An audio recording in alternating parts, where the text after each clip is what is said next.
시작 한번 해봅시다. 페이지 70쪽이고요. 오늘 통합과학 2 화학 파트는 끝이 났고 생명 파트 진행을 하도록 하겠습니다. 알겠죠?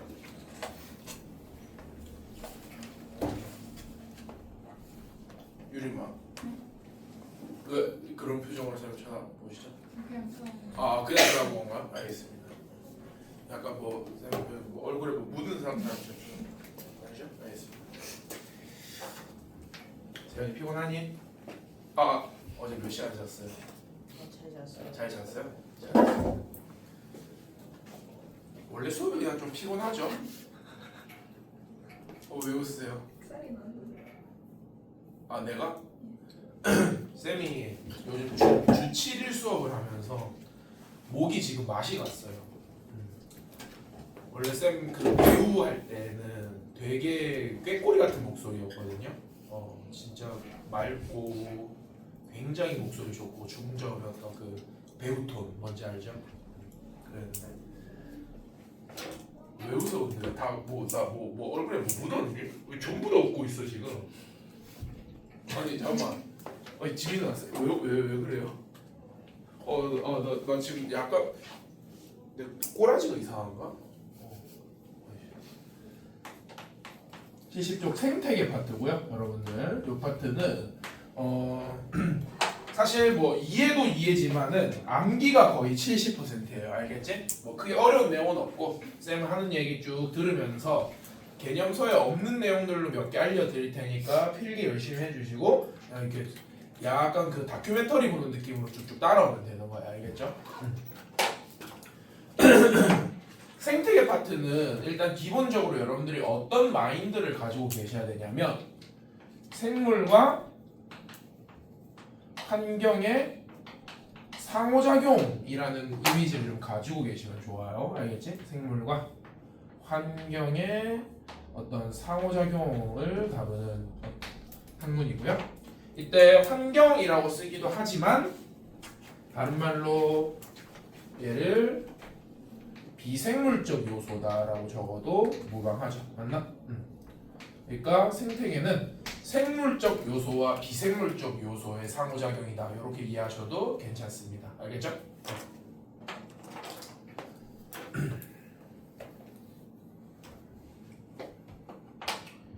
자, 그러면 이 생태계에서 먼저 첫 번째 생물의 구성 요소를 좀 쳐다볼 필요가 있겠죠. 더워.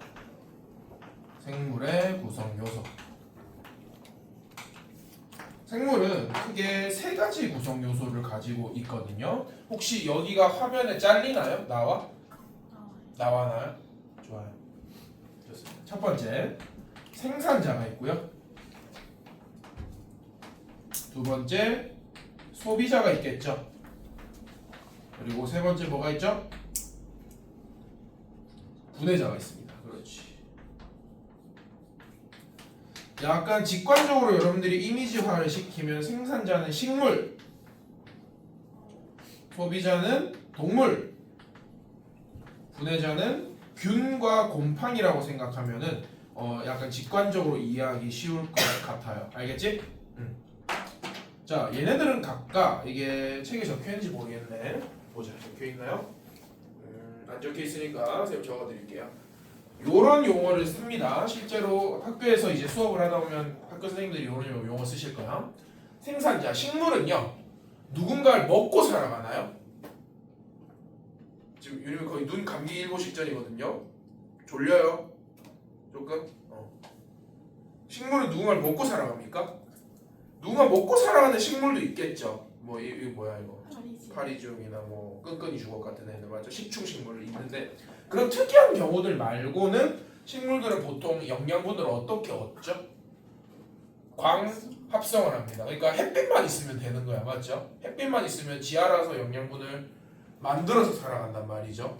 준서야, 맞지? 그래서 얘네가 다 죽어도 지 혼자 살아갈 수 있는 애들이야, 맞죠? 그래서 혼자 살아갈 수 있다라고 해가지고 독립영양생물이라는 용어를 씁니다. 알겠나? 어디 하나 밑에 적어두세요. 독립적으로 살아갈 수 있다라는 뜻으로 독립영양생물이라고 적습니다. 되겠어? 자, 그러면 소비자, 우리 같은 동물들은요, 보통 이제 1차 소비자, 2차 소비자, 3차 소비자 이렇게 나뉘는데 얘네들은 뭐 식물을 먹고 살아가면 초식 동물, 고기를 먹고 살아가면 육식 동물 되고, 이제 사람 같은 경우는 식물도 먹고 고기도 먹잖아. 잡식 동물이죠, 맞지? 뭐 이런 식으로 얘네들은 광합성을 해야 안 해? 못하죠. 그러니까 반드시 누군가를 먹고 살아가야 된단 말이야, 맞죠? 그래서 얘네들은 뭐라고 표현하냐면 종속 영양 생물이라고 표현을 합니다. 어딘가에 종속되어 있죠.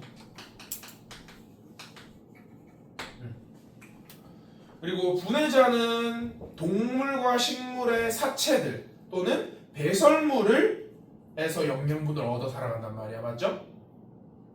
그러면 얘도 누군가의 사체와 배설물로부터 영양분을 얻다 보니까 얘네가 없으면 못 살아요, 맞지? 그래서 이 친구도 역시 종속 영양 생물입니다.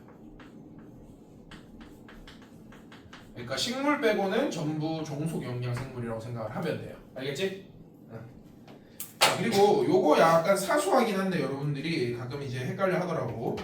그 식물 동물은 잘 구분해. 근데 이제 분해자에서 균 곰팡이랑 이미지 때문에 뭐를 하나 놓치냐면 버섯을 놓치거든요. 이게 버섯을 이제 식물로 생각하시는 분들이 있어요. 버섯은 식물이 아닙니다. 버섯 녹색이 아니야. 아니죠. 식물 아니야. 버섯은 곰팡이에요. 알겠지? 얘네들은 포자로 번식을 한단 말이야, 맞죠? 그래서 버섯 같은 경우는 분해자에 넣어야 돼요. 그 여러분들 버섯이 어디에 발견되죠? 나무 밑이나 이런 데서 발견되잖아, 맞죠? 나무 기둥에서 버섯이 자라잖아. 그러면 그 나무는 이제 수명이 얼마 안 남은 거예요. 버섯한테 이제 영양분을 뺏기고 있는 거야. 이 얘네들은 동식물의 어떤 그 사체나 배설물로부터 영양분을 얻잖아, 맞지? 그래서 나무 기둥 한가운데에서 버섯이 자라고 있으면 이제 나무가 죽을 때가 다 됐다. 버섯한테 영양분을 뺏겨서 오래 못 사는. 그렇죠. 그렇게. 버섯 없애도 근데 곧 또 자라요. 왜냐면 이게 버섯을 완전히 없애는 게 힘들 거예요. 이게 안에 이제 어떤 포자가 이제 남아 있으면은 또 자라 버섯이, 그렇죠? 그렇죠. 좋습니다. 되겠죠?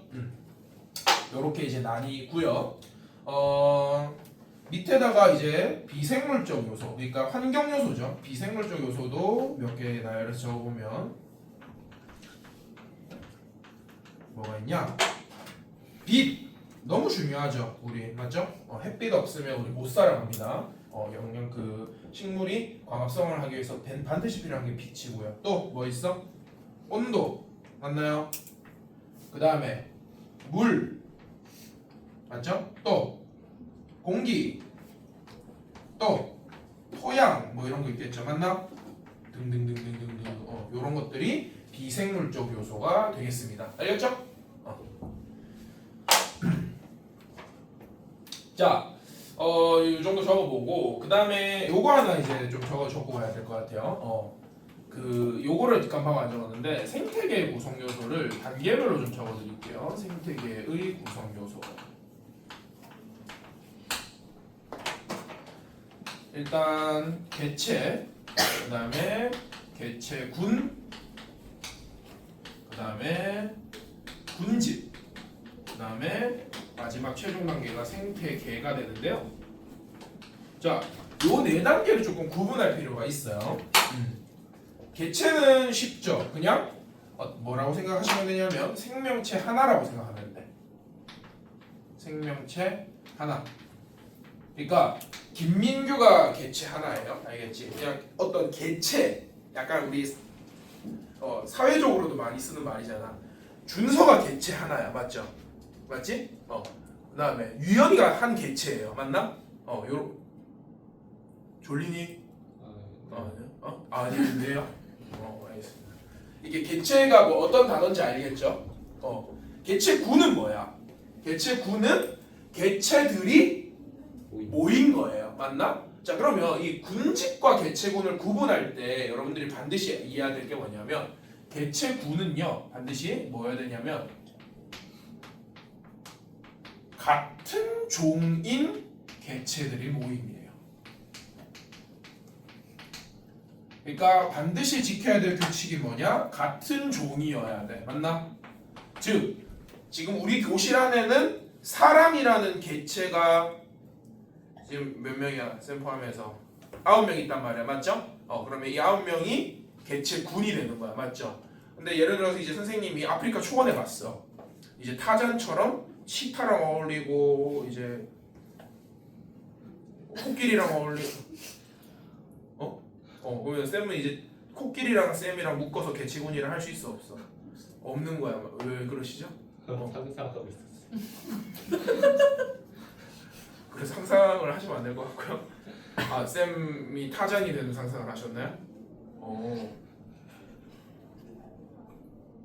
쌤도 감히 좀 상상을 해봤는데 조금 그 오늘 쌤 늦게 자서 아침을 못 먹고 왔거든요.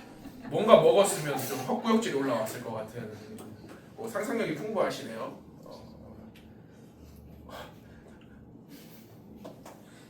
상상하지 마세요. 뭐 하시는 거예요 지금 다들? 참 당황스럽네. 아무튼 뭐야? 코끼리랑 기린이 같은 개체군으로 묶을 수 있다 없다? 없다. 다른 종은 개체군이 될 수 없는 거야. 같은 종이어야 돼. 알았지? 맞지? 자, 군집은 뭐야? 개체군의 모임이죠. 맞나? 네. 그러면 얘는 이제 얘랑 차별점을 둬야 되기 때문에 얘는 무조건 어떻게 해야 돼? 다른 종이어야 되는 거야. 맞나? 그러니까 아프리카 초원에 기린 개체군, 그다음에 코끼리 개체군, 뭐 하이에나 개체군 이렇게 있을 때 얘네들이 한데 모여 살면 이게 뭐가 되는 거다? 군집이 되는 거다라는 거야. 맞죠? 그다음에 생태계는 그럼 뭐냐? 쌤 생태계는 뭔가요? 군집에다가 뭘 더한 거냐면 환경을 더한 거예요. 그러니까 비생물적 요소까지 합치면 생태계가 되는 거죠.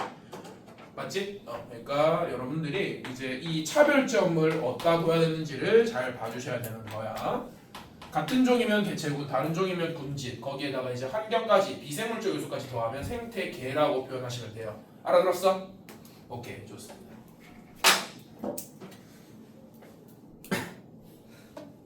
자, 생태계라고 하는 전체 집합을 하나 그려볼게요. 알겠지? 요렇게 있어.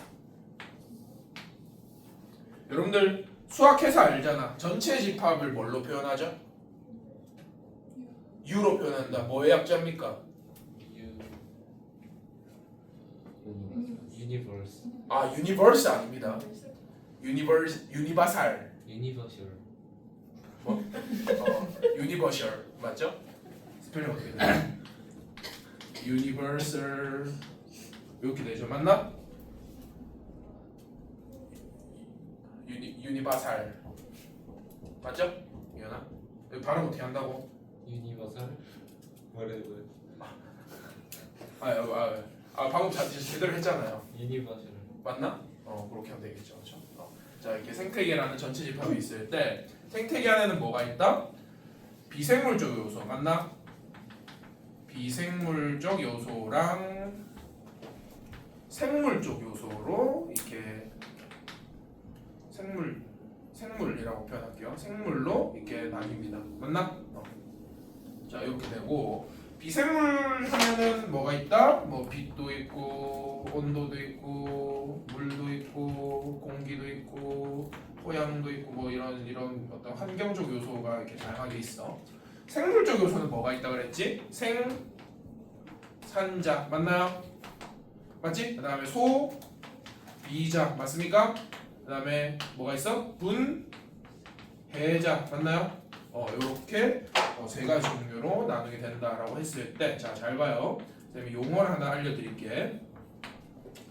뭐가 있냐면 비생물적 요소가 생물적 요소에게 영향을 주는 경우도 있겠죠. 맞나? 그리고 생물적 요소가 비생물적 요소에게 영향을 줄 수도 있고요. 그리고 생물적 요소끼리 서로 영향을 줄 수도 있겠죠. 지금 무슨 말인지 알겠어? 자, 잘 봐. 이게 아마 통합과학 2에서는 이게 용어가 안 적혀 있을 텐데 학교에서는 설명을 하실 수 있거든요. 분명히 하실 거야. 자, 비생물적 요소가 생물적 요소에게 영향을 주는 걸 뭐라고 하냐면 작용이라고 합니다. 그리고 생물적 요소가 비생물적 요소에게 영향을 주는 걸 그럼 뭐라고 할까? 반전. 그렇지. 작용이 있으면 반작용이 있단 말이야. 부작용이 아닙니다.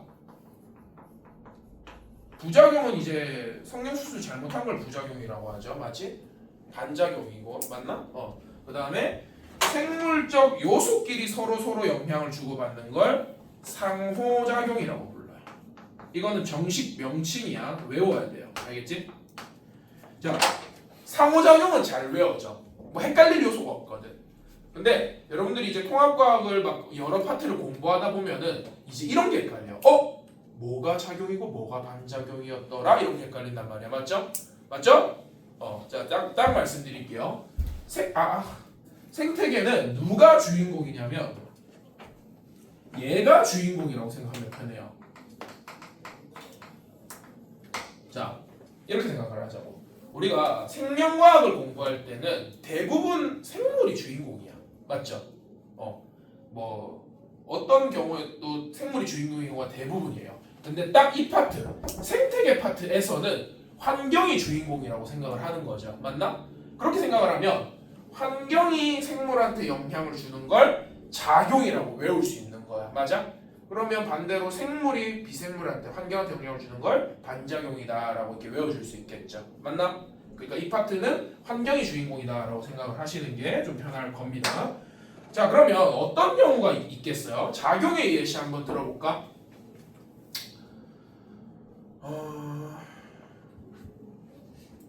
햇빛이 비치는 방향으로 해바라기가 고개를 튼다라고 하면은 작용이야, 반작용이야, 상호작용이야? 작용. 작용이죠. 햇빛이라는 자극이 해바라기한테 영향을 주는 거니까. 맞나? 반작용의 예시는 뭐가 있을까? 지렁이가 땅을 헤집어서 토양의 공기층이 확보되었다. 이렇게 하면 뭐죠? 반작용이야. 지렁이가 토양한테 영향을 준 거니까. 그럼 여러분들이 어떤 문장을 딱 읽었을 때 이게 작용인지 반작용인지 상호작용인지 구분되겠어? 확실하게? 좋아요. 제가 한번 물어볼게. 김민규가 죽고 나서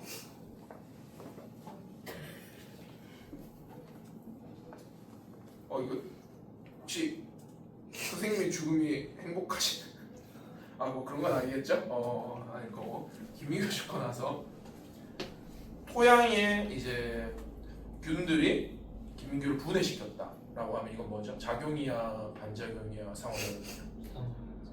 상호작용이죠. 맞나? 왜 상호작용이야? 김민규와 균의 상호작용, 서로 영향을 주고받는 상호작용인 거잖아. 맞지? 맞나? 이해되시죠? 그렇게 되는 거야. 너무 좀 극단적인 예시였나요? 그렇게 해야 좀 잘 외워지잖아. 맞지? 이해되시죠?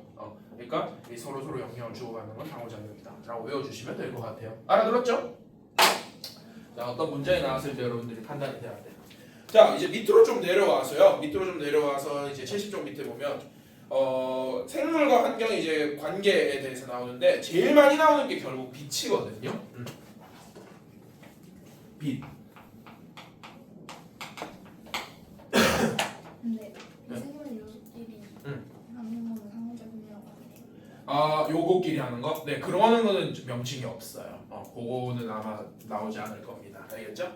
자, 빛이 좀 많이 나올 거예요. 지금 밑에 보면 70쪽 밑에 보면은 생물은 빛, 온도, 물, 토양, 공기 등 여러 환경 요인에 대해 적응하며 살아가고 생물도 환경에 영향을 준다. 이렇게 서로 영향을 주고받는데 어떤 빛과 관련된 어떤 그 영향을 보면 빛의 세기, 파장, 일조 시간 이렇게 나눠가지고 되게 다양한 종류를 보여주고 있죠. 맞나? 자, 빛의 세기와 첫 번째 빛의 세기와 입 한번 해볼게요. 자, 양지식물과 음지식물로 나눌게요. 알겠나? 양지식물, 음지식물 여러분들 그냥 직관적으로 떠올리면 어디가 햇빛이 잘 들어와요? 양지. 음지는 햇빛이 잘 들어와 안 들어와? 안 들어온단 말이야. 맞죠? 그러면 이 이파리 모양을 여러분들 이게 암기하기보다는 좀 이해를 해봅시다. 쌤이 한번 설명을 해드릴게요. 이파리 그 빛이 잘 들어와. 맞죠? 그러면 좀 온도가 높겠어, 낮겠어? 빛이 들어오니까 햇빛일 거 아니야, 맞지? 햇빛은 이제 빛도 오지만 열도 온단 말이야, 맞죠? 그러면 이 이파리들은 뜨거우면 잎 내부에는 수분이 있어야 되잖아요. 물이 있어야 되는데 이게 햇빛이 너무 잘 들어오면은 증발이 잘 일어나겠어, 안 일어나겠어? 잘 일어나요. 그러면 이게 물을 너무 쉽게 잃어버리니까 물을 잘 안 잃으려고 이파리를 두껍게 만들까, 얇게 만들까? 그렇지, 두꺼워야 안에 수분이 잘 보존이 되겠죠. 대표적인 예시로 선인장 있을 거란 말이죠, 맞나? 그래서 얘네들은 이파리가 두꺼워요. 이해되겠나? 대신에 조금 좁습니다. 왜냐면 두껍고 넓게 만들기에는 너무 비효율적이거든, 맞죠? 이파리를 좁게 만들어도 상관없는 이유가 이미 햇빛이 잘 들어오고 있어, 없어? 있잖아. 그러면 굳이 뭐 햇빛 조금이라도 더 받으려고 이파리를 넓힐 필요는 없겠죠. 좁아도 상관없는 거야. 이해되겠어? 선인장 이 이파리 모양이 어떻게 돼 있어? 가시란 말이야, 맞죠? 굳이 넓힐 필요가 없는 거야, 맞죠? 근데 이제 음지식물은 반대죠. 얘네들은 안 그래도 지금 햇빛이 잘 안 들어와. 그러면 그 없는 햇빛을 조금이라도 확보하기 위해서 이파리를 넓혀야 돼, 좁혀야 돼? 넓혀야 되는 거야. 대신에 넓히는 대신에 이파리가 두꺼울까, 얇을까? 얇겠죠. 이해되겠나? 얇다. 대신에 넓다가 되겠죠. 되겠어? 이렇게 외워주시면 되겠습니다. 오케이? 자, 요거는 이제 책에 없는 내용을 좀 설명드려볼게요. 이거 이제 학교 선생님이 하실 수도 있고 안 하실 수도 있거든요. 보통 하실 거야. 내가 봤을 때 1학기 때 많이 당해봤거든요.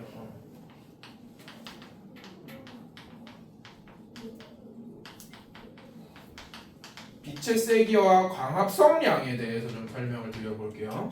요건 이제 그래프로 설명하는 게 좀 편하거든. 자, 이렇게 있을 때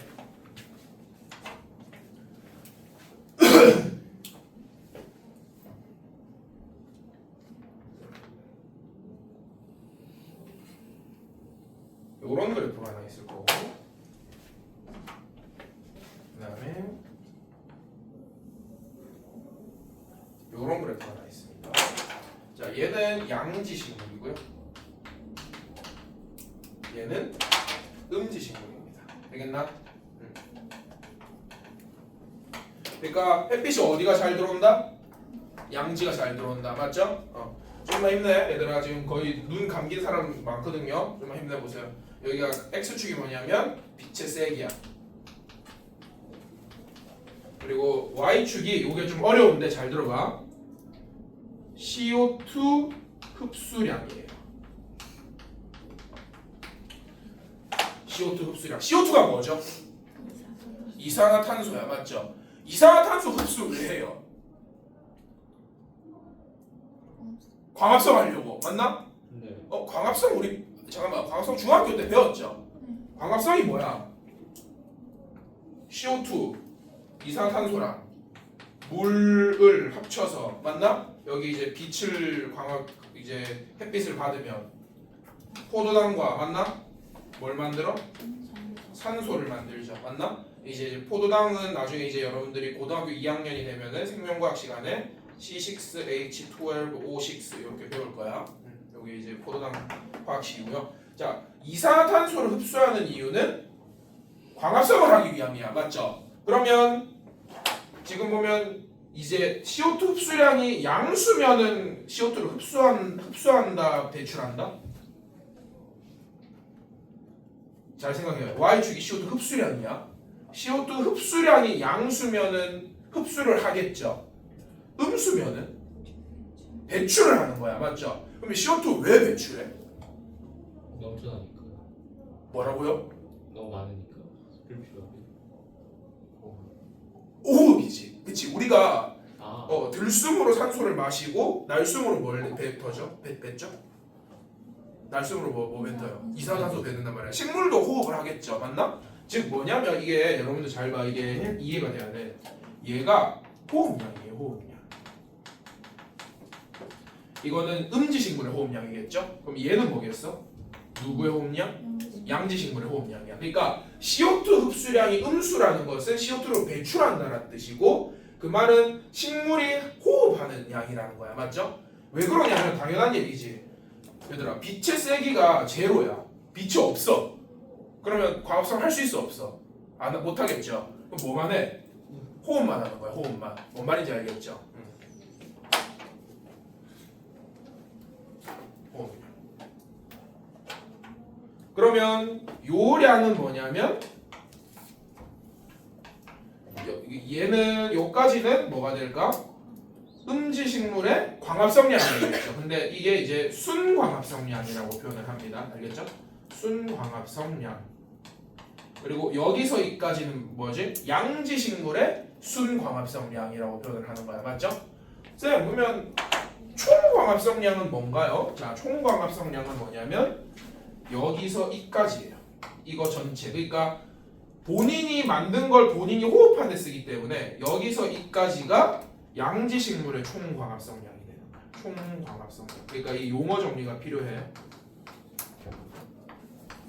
그러면 여기서 이까지는 뭐가 될까? 누구의 총광합성량? 음지식물의 총광합성량이 되겠죠. 이해되겠어? 이렇게 이제 정리가 되겠지.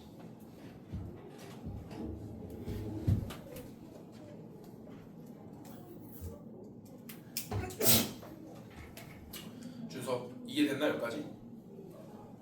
이해돼요? 현호 이거 이해되니? 재민이 됐고? 좋습니다. 수연이 되겠나? 좋아요. 자, 빛의 이제 제로에서 호흡만 하다가 빛이 조금씩 생기면서 이제 광합성량이 이제 계속 증가한단 말이야, 맞죠? 약간 손익분기점이 어디야? 여기죠. 그러니까 무슨 말이냐면 음지식물 같은 경우는 빛의 세기가 이 정도 되면은 호흡량이랑 광합성량이 똑같아져서 본인이 만든 걸 본인이 호흡하는데 다 쓰는 거예요, 맞아? 그래서 이 지점을 두 개 다 뭐라고 부르냐면 광보상점이라고 불러요. 보상점. 그러니까 빛의 세기가 이 정도 되면은 음지식물은 본인이 광합성한 거 본인이 다 호흡한 데서 그러니까 딱 제로 손익분기점 제로가 되는 시점인 거잖아, 맞지? 그리고 요 빛의 세기가 요 정도 되면은 본인이 광합성한 거 본인이 다 호흡한 데 쓰는 거죠. 그러니까 양지식물의 광보상점이 되는 거야. 요 용어가 이해되겠어? 광보상점. 그 다음에 마지막 용어가 뭐냐면 요거죠. 요 지점이야. 빛의 세기가 요거 이상으로 올라갔을 때 얘네들의 광합성량이 더 증가해 안 해? 안 하죠. 그러니까 이 지점부터는 광합성량이 빛의 세기가 증가하든 말든 어떻게 돼? 광합성량이 일정해지는 시점이 생겨요. 맞지? 요 지점을 뭐라고 부르냐면 광포화점이라고 불러요. 포화 상태. 맞죠? 그러니까 이게 여기 요 부분이 용어 정리가 좀 필요합니다. 근데 만약에 학교에서 이거 안 한다 까먹으시면 돼요. 어차피 고등학교 2학년 가면 다시 할 거야. 생원에 다 나오는 내용들입니다.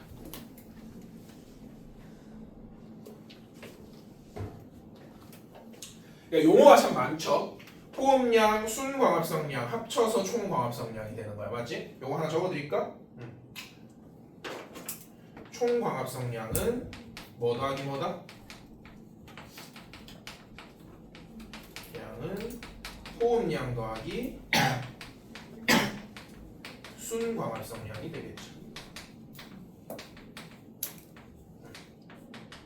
이렇게 됩니다. 이해되시죠? 그리고 이제 순광합성량이 제로가 되는 시점, 여기가 광보상점. 그리고 더 이상 이제 빛이 세지더라도 광합성량이 늘지 않는 시점을 광포화점이라고 부릅니다. 오케이? 오케이.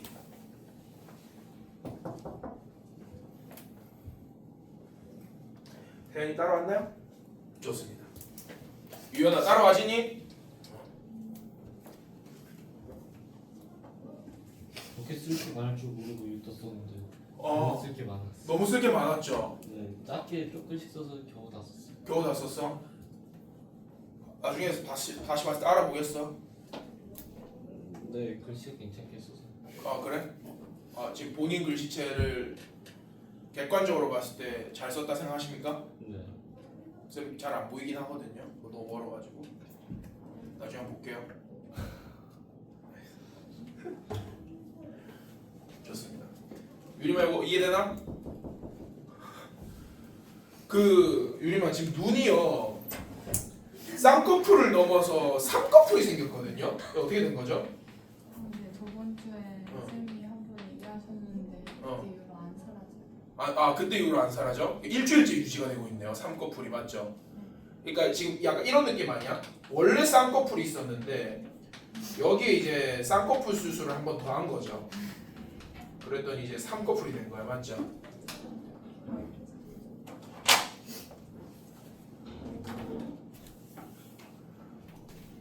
윤성이도 유림 따라가면 안 됩니다. 지금 거의 삼꺼풀 안 졸려요. 안 졸려? 진짜. 진짜 안 졸려? 알겠습니다. 믿을게요. 오케이, 좋습니다. 자, 이제 빛과 관련된 거 조금만 더 할게요. 빛이 좀 많아. 나머지는 쉬운데 빛이 좀 많아요. 자, 뭐가 있냐면 빛의 파장이 있죠. 빛의 파장과 조류입니다. 조류. 이게 해수면이 이렇게 있을 때 얘들아 이 조류가 새가 아니야. 새가 아닙니다. 새 조류도 있지만은 해조류도 있잖아요. 해조류 맞죠?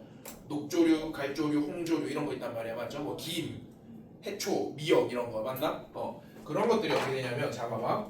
그 빛은요 가시광선은 빨간색부터 보라색까지 있거든요, 맞지? 이게 빨간색이 파장이 길고 보라색이 파장이 짧아요.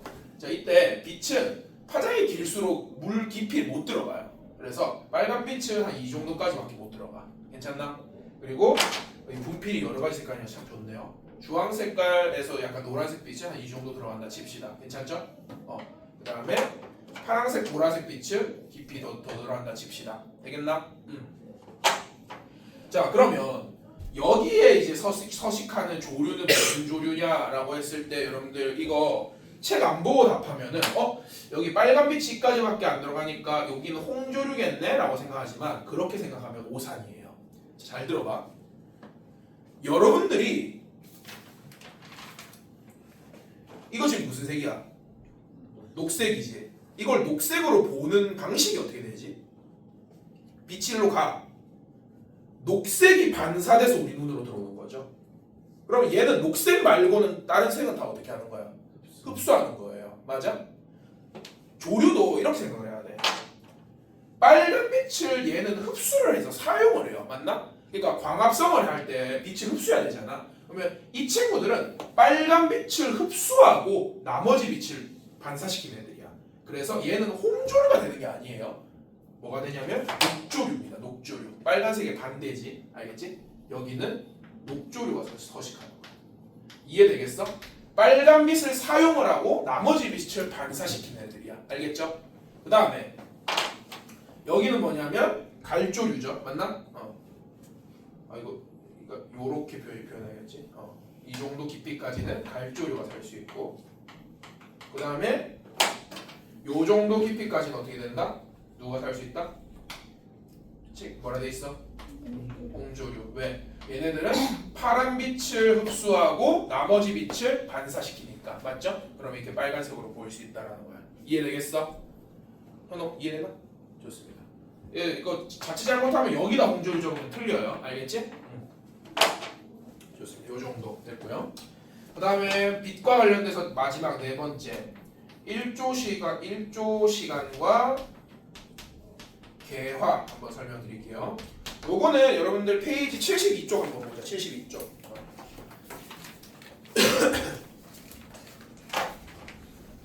72쪽 보면은 가운데 뭐 보여? 장일식물, 단일식물 보입니까? 요거 좀 설명드려볼게요. 자 여기 봐봐. 쌤 그래프 살짝 그려볼게.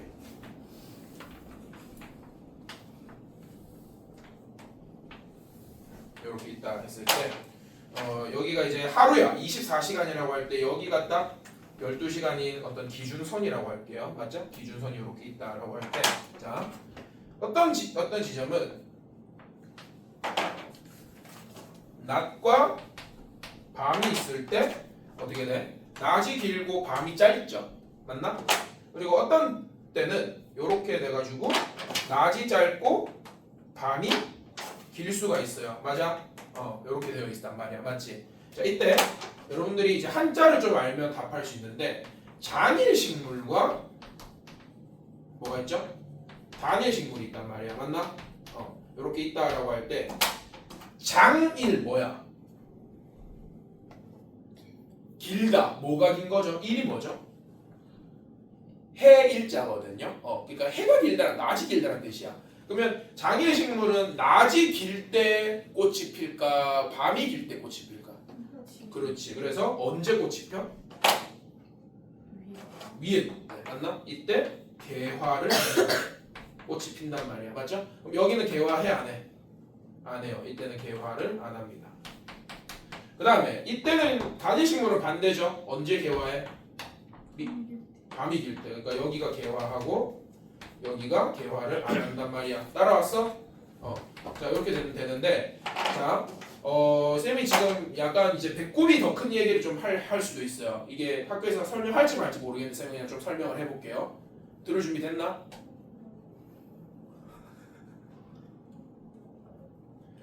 들을 준비 안 된 것 같은데. 그래도 들어주세요. 알겠지? 자, 이렇게 문제 내면은 약간 난이도 있게 되는 건데 어떻게 되냐면 이렇게 돼요. 자, 낮이 길고 밤이 짧아요. 근데 여기다가 이 기다란 낮에다가 인공적으로 뭘 만드냐면 요렇게 해가지고 한 30분 정도 짧은 밤을 여기다 인공적으로 넣어요. 그러니까 빛을 순간적으로 차단시키는 거지. 맞나? 그러면 여기가 낮, 여기가 낮이 되는 거야. 맞죠? 자, 이렇게 되면 연속적인 낮의 길이가 길어, 짧아? 짧죠? 그러니까 순간 끊긴단 말이야. 맞죠? 그 다음에 요 시기는 밤이 긴 시기는 요렇게 해가지고 인공적으로 여기에다가 인공적으로 뭘 넣냐면 빛을 넣어버리는 거야. 그러니까 낮을 넣어버려요. 짧게, 굉장히 짧게. 그러면 연속적인 밤의 길이가 어떻게 되죠? 길어, 짧아? 짧아졌죠. 맞나? 그러면 이게 어떻게 바뀌는지가 나올 수가 있거든요. 잘 봐요. 어떻게 될 것 같아? 여러분들 느껴지기에 한번 그냥 머릿속으로 그냥 단순하게 추측을 해보자.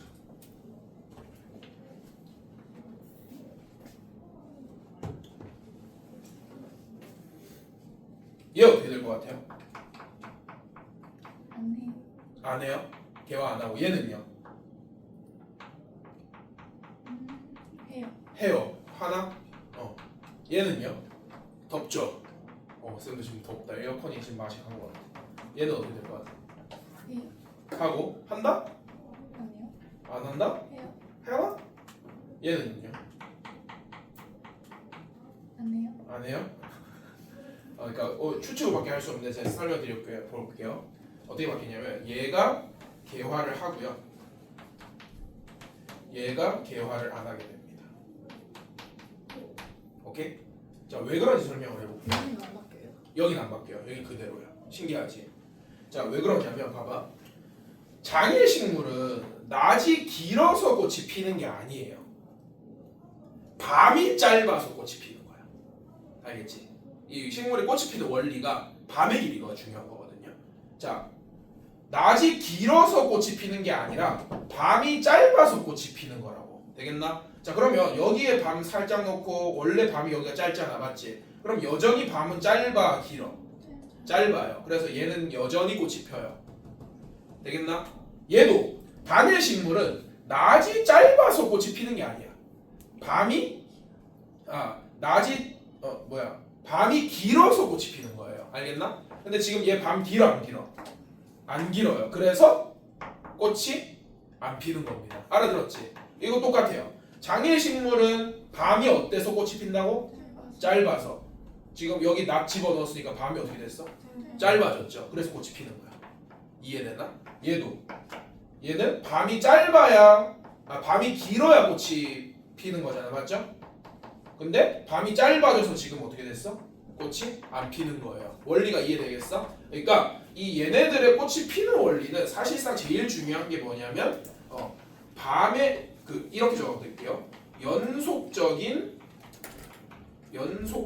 밤의 길이가 중요하다라는 거죠. 이걸 만약에 학교에서 하면 이렇게 이해하시면 되고, 만약에 이걸 학교에서 안 하잖아요. 그러면 그냥 만약 이걸 한다면 이걸로 이해하시고, 학교에서 안 하면 그냥 낮의 길이로 이해하시면 돼요. 알겠지? 학교에서 이걸 하냐 마냐에 따라서 달려서 학교 쌤들 재량껏 할 거거든요.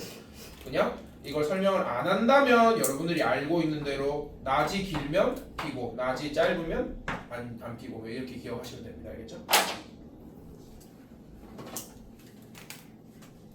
근데 만약에 한다면 이렇게 이해해 주시면 돼요.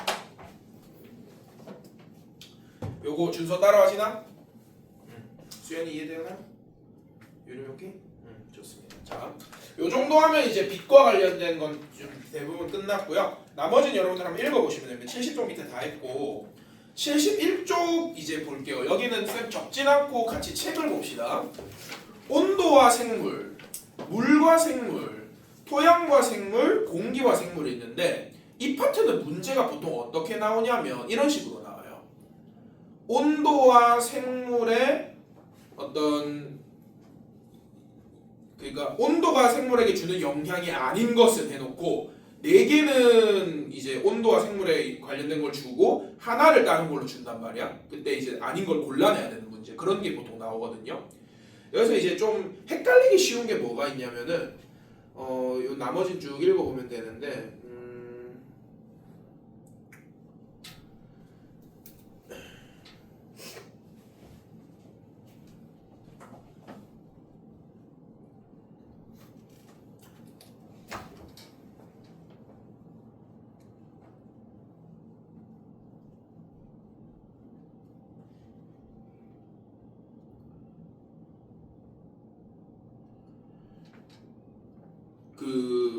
온도와 생물에서 식물의 적응 파트 한번 볼게요. 자, 이거 중요해. 이게 헷갈리는 지점을 쌤이 설명하는 거야. 온도와 생물에서 식물의 적응 두 번째 문장 볼게요. 낙엽수는 기온이 낮아지면 여러분들 알다시피 어떻게 돼? 단풍이 들고 잎을 떨어뜨리죠. 근데 상록수, 사시사철 푸른 나무는 왜 잎을 떨어뜨리지 않냐면 뭐가 있기 때문에 잎의 큐티클층이 두꺼워서 이제 잎을 떨어뜨리지 않고 겨울을 난대. 왜? 큐티클층이 두꺼우면은 이제 식물체의 어떤 온도를 유지하는 게 쉽거든요. 맞나? 그러니까 이 큐티클층은 온도와 관련된 거야. 맞지? 근데 이게 뭐랑 나중에 헷갈리냐면 물과 생물에서 동물의 적응으로 와봐. 물과 생물에서 동물의 적응의 첫 문장을 읽어보면 곤충은 몸 표면이 뭘로 되어 있다? 키틴질로 되어 있단 말이야. 맞죠? 이거는 체온 유지를 위한 거라고 여러분들이 착각을 할 수가 있거든. 근데 그게 아니라 이 키틴질로 되어 있어서 수분 증발이 잘 안 돼요. 맞나? 그래서 이 곤충이 어떤 물을 체내에 잘 보존할 수 있는 거죠. 맞지? 그래서 이 키틴질은 물과 생물의 어떤 영향이라는 거를 비교해서 좀 이해를 해줘야 되는 거야. 맞죠? 곤충 껍데기가 키틴질 되어 있는 건 온도야, 물이야? 물이야. 그 다음 문장도 새의 알은 단단한 껍질로 쌓여 있으니까 수분을 잃기가 쉬워, 어려워? 어려워요. 그래서 이것도 물과 생물인 거야. 맞지? 그리고 사막에 사는 도마뱀과 뱀은 몸 표면이 역시나 이제 키틴질과 비슷하게 비늘로 덮여 있어서 수분 손실을 막아준다. 이것도 역시 물입니다. 온도랑 상관이 없어요. 알겠지? 온도랑 상관이 없다. 이건 전부 물이라는 걸 여러분들 잘 알아주시길 바랍니다. 오케이? 그러니까 이게 이제 헷갈리는 지점이 될 것 같아요. 여기를 잘 읽어주셔야 되겠습니다. 되겠죠? 자, 일단 요까지 하고 72쪽 한 번만 보고 지금 좀만 쉬었다 할게요. 72쪽 밑에 봐. 요거 쉽다. 여러분들 좀 눈점화 좀 하세요. 귀여운 여우 3마리 보이나? 누가 제일 귀엽죠? 여러분들 취향은 북극여우인가요? 유림이 취향 뭐예요? 북극여우? 윤성이는? 북극? 수연이는? 북극? 세연이 취향은 뭐죠? 똑같이 생겼어. 다 똑같이 생겼어? 내 눈엔 그렇진 않은 것 같긴 한데 알겠습니다. 준서 취향은 뭐죠? 온대요 빼고. 온대요 빼고 북극이나 약간 사막요. 약간 너 약간 무난무난한 거 싫어하는구나 맞죠? 확실히 작을 거면 작고 확실히 클 거면 크고 막 이런 거 좋아하는구나 맞죠? 약간 좀 오케이. 현우 취향 뭡니까? 북극이야? 다들 북극을 좋아하네. 북극 가서 사세요. 아니 농담이고요. 유연이 취향 뭡니까? 북극요. 북극여우야? 이거 사진이 너무 잘 찍혔어요. 약간 이게 셋 약간 얼짱각도 약간 이런 느낌. 약간 다른 애는 지금 약간 조금 이 털에 뭔가 좀 질감이 좀 그래 보이는데 좀 많이 푹신해 보여서. 푹신해 보여서 배고 잘 거야? 난 배가 좀안 좋은 것 같아. 배고 자면 안 좋을 것 같아. 알겠습니다. 지민이 취향 뭡니까? 처음. 온대요. 지민이랑 준서는 같이 밥 먹으면 안 될 것 같아요. 서로 취향이 좀 많이 상극이네요. 맞죠? 좋습니다. 어쨌든 여러분들 왜 얘네들 이렇게 생긴지 알겠지? 북극여우는 추운 데서 사니까 이 열을 잘 안 빼앗기려고 귀는 작고 덩치는 어때? 커요. 반대로 사막여우는 이게 안 그래도 지금 더워 죽겠는데 열을 바깥으로 잘 버려야 돼. 그래서 귀는 크고 덩치는 어떨?